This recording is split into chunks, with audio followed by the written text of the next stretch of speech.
Bring you Our Miss Brooks, starring Eve Arden.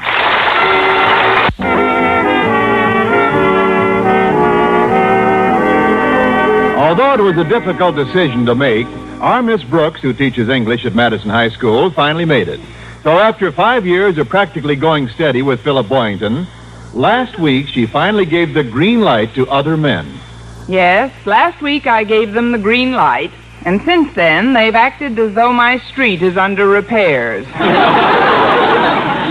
However, I did meet a salesman named Freddie Stewart, and when a girl has spent 5 years being taken to a hot dog stand for dinner, a movie, and then a soda fountain afterward, anything would seem like a change. So Wednesday night, I went out with Freddie, and the evening seemed most enjoyable. The hot dogs were delicious. The movie great, and the double malteds were out of this world. But of far greater interest than my latest acquaintance was my landlady's new heartthrob. For the past 2 weeks, Mrs. Davis had been trying to conceal her little romance, and I had been trying to conceal my curiosity. By breakfast time Thursday, I could no longer bear the suspense. But before I could ask her about it, Mrs. Davis posed a question of her own. I suppose you've been wondering where I've been spending my evenings in the last few weeks. The question did cross my mind. Well, dear, I've been going with the most wonderful man. Oh, Connie. He's so whirly, so suave, so debonair, so romantic. Who is he, Mrs. Davis? Henry, our butcher. Our butcher? Yes, that's the man who's been dating me. And I have further news for you. Now hold on to your seat, dear. I'm even thinking of marrying him. Well, that's one way of being sure of the choice cuts. Mrs. Davis, you're not serious. Oh, but I am, Connie. Henry Pringle seems just right for me in every way. But, Mrs. Davis, this seems incredible. Who is he? What do you know about him? Where did you meet him? I met him over the phone about 3 weeks ago. You met him over the phone? That's right. I was calling in my order to Schmidt's butcher shop the way I generally do, and Henry answered it. But how did you finally meet him in person, Mrs. Davis? Well, 4 days after that first call, Henry appeared at our house in the afternoon with a large box tied with a wide red ribbon. He brought you some flowers? No, dear. Our pot roast for that night. Well, he asked me for a date, and from then on, we started going together steadily. As you know, I've been out almost every other night. And last night, he popped the question. Well, I'm glad you didn't pop the answer. Mrs. Davis, you know I want you to be happy more than anything else in the world, but you've gone with Henry such a short time. After all, what do you really know about him? What has he told you about himself? Well, dear, he's a bachelor, been in town a month, and he's Mr. Schmidt's partner. But do any of your friends know him? And why hasn't he ever come over to the house to meet me?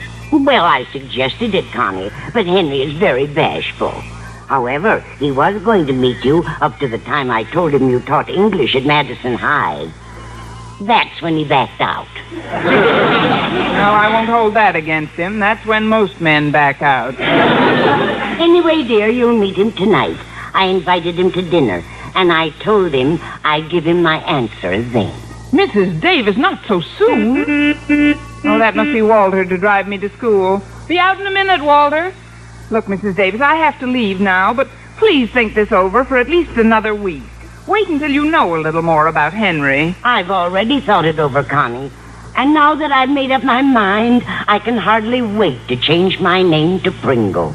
Oh, well, that's all right, Mrs. Davis. Then you agree with me? Certainly. Change your name to whatever you like, only don't marry Henry until you know him better.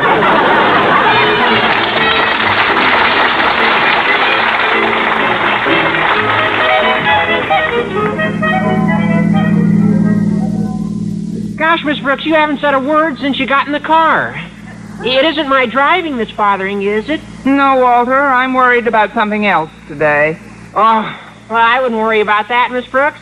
I mean, what can you expect when last night was the first date you had with him? What? Walter, how did you know I had a date last night? Well, Harriet and I saw you in the balcony of the Bijou last night. Hey, what'd you think of Beat the Devil, Miss Brooks? Oh, my date wasn't that bad. Oh, you mean the picture. I thought Humphrey Bogart was fine. But I'm not thinking about myself, Walter. This concerns someone else. Well, you're certainly not worried about Mrs. Davis's romance, are you? And you know about that, too. How did you find out about that?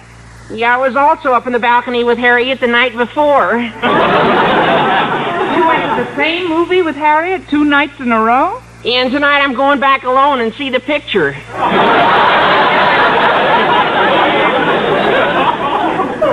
But the other night you saw Mrs. Davis up there with someone, hmm? Boy, was she with someone, Miss Brooks. Ooh, la, la.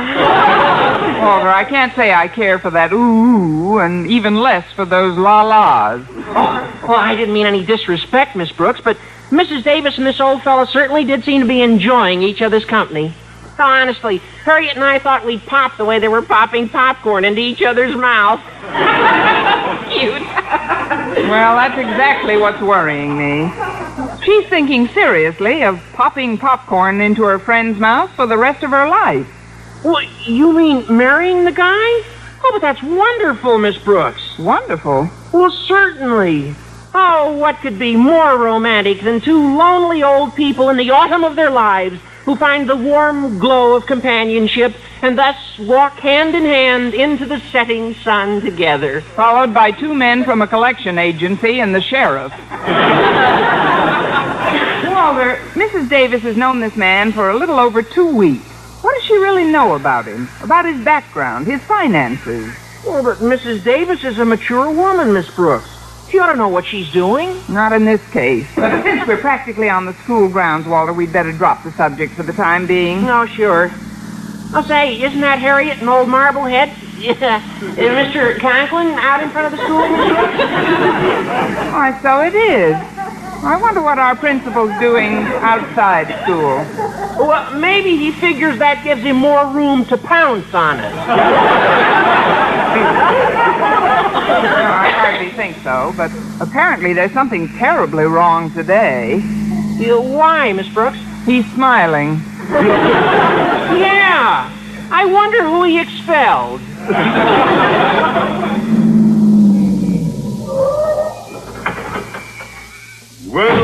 Well, it seems we're all arriving about the same time this morning.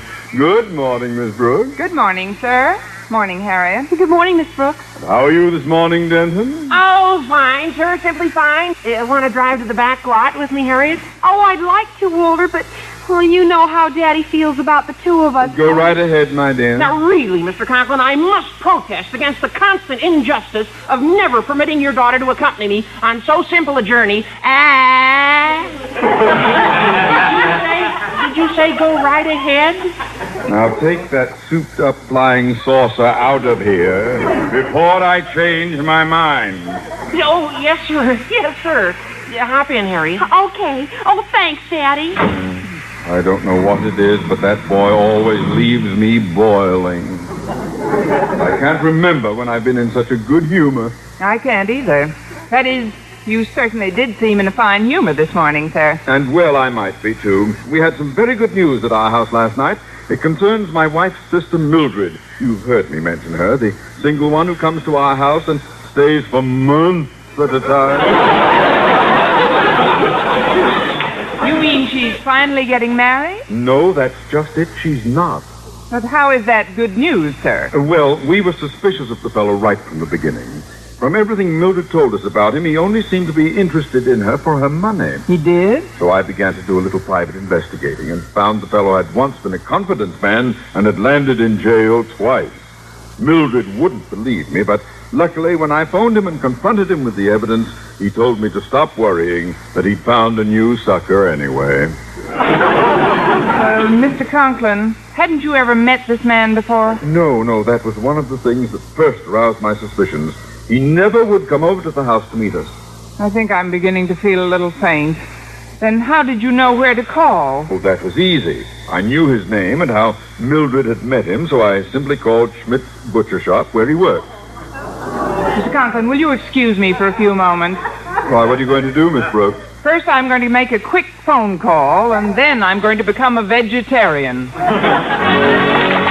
I'd heard of older people arriving at the age of indiscretion before. However, not only did my landlady arrive, but I think she intends to spend the rest of her life there. When I finally reached her on the phone just before noon, the results of our conversation practically floored me. She refused to believe a word of what Mr. Conklin had said about Henry. Naturally, I had to discuss my problem with someone, so over our lunch table in the cafeteria a little while later, Mr. Boynton was elected. His quick, incisive mind instantly grasped the problem, and his first crystal-clear statement went right to the heart of it. Boy, I'd sure hate to be in Mrs. Davis' place. Oh, you'd be too tall for Henry anyway. Yes, it is a mess, isn't it? Particularly since Mrs. Davis is giving Henry her decision to marry him tonight. Oh, well, now, let me get this straight, Miss Brooks. You say you called Mrs. Davis and gave her the information Mr. Conklin gave you? Yes, I told her Mr. Conklin said that Henry was a confidence man, had been in jail twice, and had told him he didn't care about Conklin's sister-in-law anymore because he'd found another sucker. And exactly what was Mrs. Davis' reaction? She asked me what else was new. That seems incredible. Was that all she said? Well, not entirely. Oh, I didn't think so. She also said to be sure to pick up a can of vegetable soup on the way home this afternoon. But, Miss Brooks, didn't you ask her why she wasn't concerned with what you told her? Of course I did. And Mrs. Davis claimed that Mr. Conklin was spreading the story because he was angry that Henry hadn't married Mildred. Oh, then she knew about the episode. Yes, it seems Henry had already covered himself on that score. He told her that she might hear some wild stories about him because he'd been seeing Mildred. And when he had met Mrs. Davis, he gave her up. Gosh, then what will happen to Mrs. Davis? Will she learn the real truth in time? Listen again tomorrow to another thrilling episode of Margaret Faces Life. But I'm really worried, Mr. Boynton. There must be some way to bring her to her senses. I wish I could help. Sometimes when I'm faced with a vexing problem, I find a solution by observing how my frogs and rabbits react under similar circumstances. It won't work here. Very few frogs and rabbits consider marrying confidence men. Well, that isn't quite if there what were only some way to convince her that people don't marry so hastily, at least until they've looked into the other person's background. If anyone else were doing the same thing, I know Mrs. Davis would condemn it. Miss Brooks, wait. I think you've got something. Well, after all these years, it's about time you do. Oh, you mean I've given you an idea? Oh.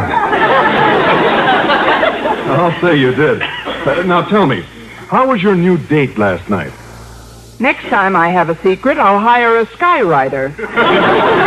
Freddie Stewart is a very nice chap, Mr. Boynton. Very nice. Well, I'm glad you like him, Miss Brooks, because that's part of my idea. What is your idea, Mr. Boynton? That you contemplate marrying him. What? 5 years I'm going with the same man, and when he finally does propose, it's that I marry somebody else. No, you don't understand. I don't mean actually contemplate marrying him. I mean just give Mrs. Davis the impression you're going to marry him after only one date. Don't you get it, Miss Brooks? Yes, but I'm not sure I want it. I feel certain it'll work. When Mrs. Davis thinks that someone she cares about is doing something hastily, she may reconsider her own position. Then you can suggest she test out Henry tonight. Well, since we haven't any time to lose, it's at least worth a try. Of course it is. All right, then. Right after school, I'll dash down to the 5 and 10 cent store. 5 and 10 cent store? What for? If I'm thinking of getting married, the least thing I'm entitled to is an engagement ring.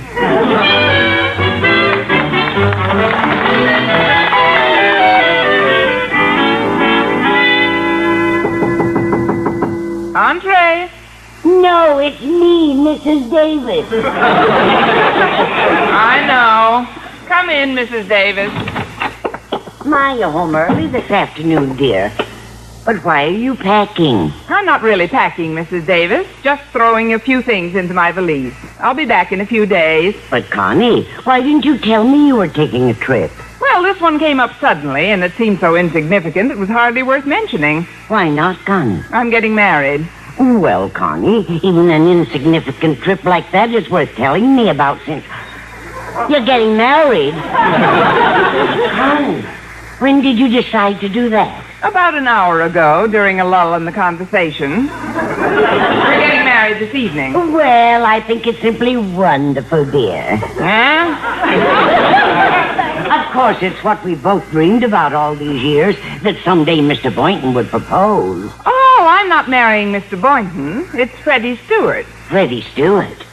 Freddie Stewart asked you to marry him, and you accepted? Certainly. I didn't have anything else planned for this weekend, did I?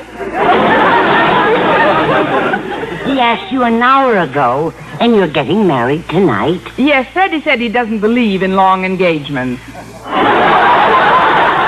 But, Connie, marriage is the most important step of your life. You have a whole lifetime to live together. It takes months to get to know a man properly. Oh, now, Mrs. Davis. I will admit, if you hadn't gotten the idea first, I might not have accepted so readily. Well, Connie, maybe I was wrong. Maybe we're both being a little hasty. I tell you what, dear. If you'll tell Freddie you want a little time to reconsider, I'll put Henry to the acid test tonight. The acid test? I didn't mean for you to disfigure him for life. No, what I meant was this. Since you think he's chasing me because I own this house and have a little money, I'll prove to you that you're wrong. How? Well, we'll simply reverse positions. You'll be the owner of this house. And what's more, I'll pretend to be your servant. If Henry still wants to marry me then, that should convince us both of his integrity, shouldn't it? Well, Connie, what do you say? What am I paying you good money for, Maggie? Get back in the kitchen and start dinner.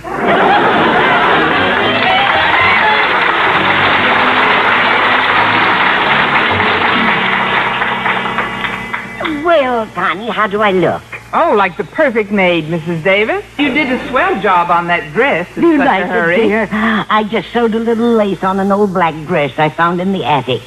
But I'm afraid I cut it a little short. My knees haven't felt this drafty since 1926. Oh, this must be Henry now. You better go inside and give me a few minutes alone with him before you announce dinner. All right. Oh, hello. You must be Henry Pringle. Yes, my dear, Henry Pringle. And you must be Miss Brooks. I've heard so much about you. Believe me, my dear, there isn't a morning when my little sweetheart phones in a meat order that your name doesn't come up. I know. I go well with calves' brains. But won't you come in, Mr. Pringle? Just Henry. Well, come in, just Henry. Walk right in. Thank you, thank you. Margaret's already told me a good deal about the two of you. Yes, we're about ready to enter the sacred state of matrimony. Where is my little girl, Miss Brooks? I've brought her a little something. Oh, how nice. A box of candy. What are they, caramels, nougats, or chocolate-covered creams? They're meatballs.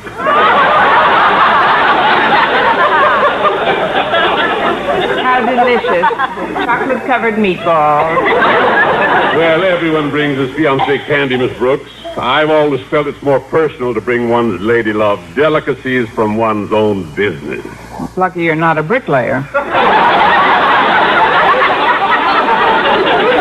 Well, it's a pleasure to welcome you here, Henry. I feel as if I almost know you already. And I feel the same way. Margaret's told me so much about you, how you taught school and everything. She told you I taught school? You're not a school teacher? Oh, gracious, no. That's only for people who have to earn a living. Or is the word scratch for a living? My, that Margaret certainly has a vivid imagination. Next, I suppose, she'll be telling you she owns this house. She doesn't own this house? Oh, now, really? Does a servant ever own her mistress's house? She's your servant? Henry, am I coming through clearly? But, she never told me anything about that. Well, let's go into the living room and wait for her. Only please watch those scatter rugs. I simply can't believe Margaret's your servant. Ah, here's Maggie now. Dinner is served, Mum. I warned you about those scatter rugs. Here, let me help you up. No. I'll be all right. Look what Henry brought you, Maggie. A box of meatballs. Oh, Henry, you shouldn't have. You can say that again. Margaret, is all this true? Are you really Miss Brooks' servant? Am I permitted to talk to my friend, Mom? Permission granted, but keep it within 10 words, Maggie. We don't want dinner to get cold, do we? Well, that's right, Henry, dear. Miss Brooks is my employer. Then all about owning this house, your little nest egg, none of it's true? Oh, that part about the nest egg is true. It is? Yes, indeed. Maggie found it in a tree in back 2 weeks ago. It ought to hatch any day now. Now, I know you both want to get started with your dinner as soon as possible, so go right ahead into the kitchen, Henry, and sit down. Into the kitchen? Yes, don't bump your head on the ironing board. That way, the sooner Maggie can serve me my dinner, the sooner you can get at the leftovers. Well, let's have no more talk now, right, Maggie? Coming, Henry? Just a moment, Margaret. I'm not very hungry. Frankly, I never expected all this. Oh, I'm sorry if I exaggerated a little, dear. A little? This isn't your house? No nest egg? You're Miss Brooks' servant? But it really doesn't make any difference, does it? As long as we have each other. Well, frankly, It doesn't make any difference, does it, Henry? You said last night, regardless of what, love would find a way. And right now, it's looking awfully hard. Well, Margaret, to be perfectly honest, Aye.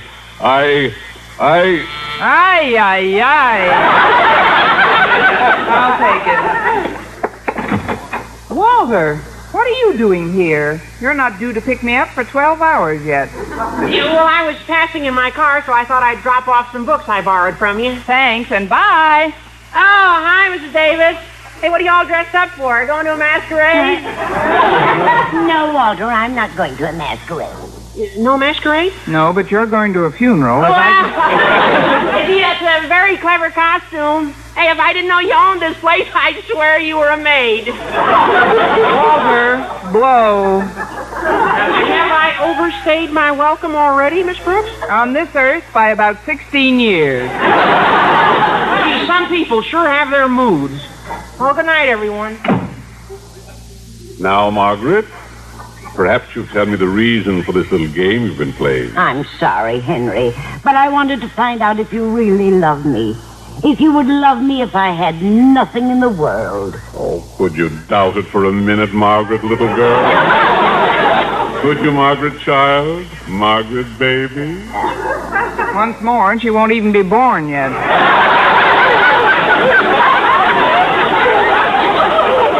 I know it now. I was a fool, Henry. Can you forgive me? Please try to find it in your heart to forgive me for ever doubting you. It will be difficult. But he'll make it. Believe me, Henry, I've learned my lesson. Nothing more will ever come between us. Except the doorbell. I'll get it.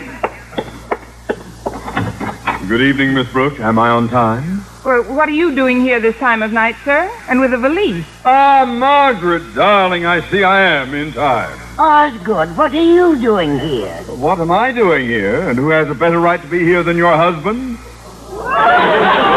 Very own husband. My husband? Certainly. Aren't you going to kiss me, sugar plum? Well, if she doesn't, I am. It's certainly lucky you got here when you did, Osgood Davis. Osgood Davis? Margaret, you mean you're really married to this guy? Henry, of course I'm not. There's not a word of truth in it. This man is an imposter. There, I won't argue, but he is your husband. Henry, you don't believe this, do you? I don't know what to believe anymore. But I'm certainly not taking any chances. Attaboy. Not after being mixed up like this 3 times before. What? Then you're not a bachelor? Margaret, girl, I haven't been a bachelor since I ran away from junior high with my French teacher. If he'd said English, I'd have screamed. So if you'll excuse me, I'm getting out of here. Oh, dear, this is terrible. It's terrible. Then Henry really is the sort of man you told me he was, Connie. With a number of embellishments I had no idea of. But Osgood, how did you happen to come over tonight? Well, when Boynton told me this afternoon of the tragic mistake you were about to make, Margaret, I knew I had to do something to prevent it. Particularly when he said you wouldn't believe a word of what I told Miss Brooks. But how did you think of this husband role, Mr. Conklin? Well, that was just a shot in the dark, Miss Brooks. Well, luckily everything worked out fine, and I believe I have an idea how we can prevent this sort of thing from happening again. How, dear? From now on, I'll do the ordering by phone.